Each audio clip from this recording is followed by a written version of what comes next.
Hi hello guys, ഇപ്പോൾ ജിയോ മാർട്ടിൽ നിരവധി ഓഫേഴ്സാണ് ലൈവായിട്ട് പോയിക്കൊണ്ടിരിക്കുന്നത്. അതുപോലെ തന്നെ പുതിയ സ്റ്റോറുകളും കാര്യങ്ങളൊക്കെ ഓപ്പൺ ചെയ്തിട്ടുണ്ട്. ബ്രാൻഡ് ഓഫ് ദ ഡേ, അതുപോലെ ഹാഫ് പ്രൈസ് സ്റ്റോറ്, പിന്നെ മാച്ചസ് ഒക്കെ നടക്കുന്ന ടൈമായിട്ട് മാച്ച് മാനിയ എന്ന് പറഞ്ഞ ഒരു പുതിയ സ്റ്റോറും കൂടി ഓപ്പൺ ചെയ്തിട്ടുണ്ട്. അതായത് ഹാഫ് പ്രൈസ് സ്റ്റോറിലെ എല്ലാ പ്രോഡക്ട്സും നമ്മൾ ഹാഫ് റേറ്റിൽ ലഭിക്കും. പിന്നെ ബ്രാൻഡ് ഓഫ് ദ ഡേ എന്ന് പറയുമ്പോൾ അതായത് മിക്ക പ്രോഡക്ട്സും നമുക്ക് ഹാഫ് റേറ്റിൽ ലഭിക്കുന്നതാണ് ഈ ഒരു ഹാഫ് പ്രൈസ് സ്റ്റോറിൽ. ഓക്കെ, കാണുന്നുണ്ടല്ലോ. നമുക്ക് MRP നിന്നും നേരെ ഹാഫ് റേറ്റേ ഉള്ളൂ ഈ ഒരു സ്റ്റോറിൽ കയറി പർച്ചേസ് ചെയ്യാനെങ്കിൽ. അത് ജിയോ മാർട്ട് തന്നെയാണ് എല്ലാ സ്റ്റോർസും അവൈലബിൾ ആയിട്ടുള്ളത്. ജിയോ മാർട്ട് ഓപ്പൺ ചെയ്യുമ്പോൾ തന്നെ ഇതിനകത്ത് ഇങ്ങനെ കാണാം.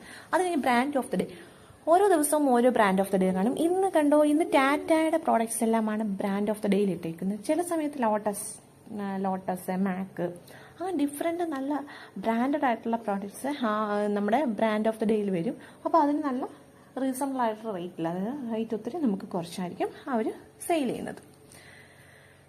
പിന്നെ ലോ പ്രൈസ് ഗ്യാരണ്ടീഡ് സ്റ്റോറും ഉണ്ട്. അതിൽ ഏറ്റവും ലോ പ്രൈസ് ആയിരിക്കും പ്രൊഡക്റ്റിന് വരുന്നത്. പിന്നെ മാച്ച് മാനിയയ്ക്കകത്ത് നമുക്ക് സ്നാക്കിങ്ങും അതുപോലെ തന്നെ സോഫ്റ്റ് ഡ്രിങ്ക്സും കാര്യങ്ങളൊക്കെ ആയിരിക്കും വരുന്നത്. ഇതുപോലുള്ള മാച്ചസ് കണ്ടുകൊണ്ടിരിക്കുമ്പോൾ സ്നാക്കിങ് ചെയ്യാൻ വേണ്ടിയിട്ടാണ് ഈ ഒരു മാച്ച് മാനിയ സ്റ്റോർ വന്നേക്കുന്നത്. ഓക്കെ, ഇങ്ങനെ ഒരുപാട് പ്രോഡക്ട്സ് വളരെയധികം റേറ്റ് കുറവിലാണ് വരുന്നത്. ആൻഡ് അതുപോലെ തന്നെ ഇപ്പോൾ ഒരു ഫീച്ചർ വന്നിട്ടുണ്ട്. ക്വിക്ക് ഡെലിവറി ഉണ്ട്, ഷെഡ്യൂൾഡ് ഡെലിവറി ഉണ്ട്. നമുക്ക് ക്വിക്കായിട്ട് വിത്തിൻ 10 or 20 മിനിറ്റ്സിനുള്ളിൽ മാക്സിമം അത്രേ പോകത്തുള്ളൂ ക്വിക്ക് ഡെലിവറി സെലക്ട് ചെയ്യുമ്പോൾ.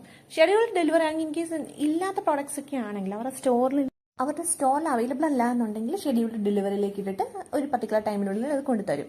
നമുക്ക് എങ്ങനെയാണ് ഒരു പർച്ചേസും കൂടെ മേക്ക് ചെയ്യുന്നത് നോക്കാം. നമുക്ക് ഇഷ്ടമുള്ള പ്രോഡക്റ്റ് കാർട്ടിലേക്ക് ആഡ് ചെയ്യുക. ഓക്കെ, കാർട്ടിലേക്ക് ആഡ് ചെയ്തതിന് ശേഷം പ്ലേസ് ഓർഡർ കൊടുക്കുക. പ്ലേസ് ഓർഡർ കൊടുത്തതിന് ശേഷം നമ്മൾ മേക്ക് പേയ്മെന്റ് എന്നുള്ള സെലക്ട് ചെയ്യുക. ഓക്കെ, നമ്മൾ ഓൾറെഡി അഡ്രസ്സൊക്കെ നമ്മൾ അഡ്രസ് ഫീൽഡിൽ എൻ്റർ ചെയ്ത് കൊടുക്കുക.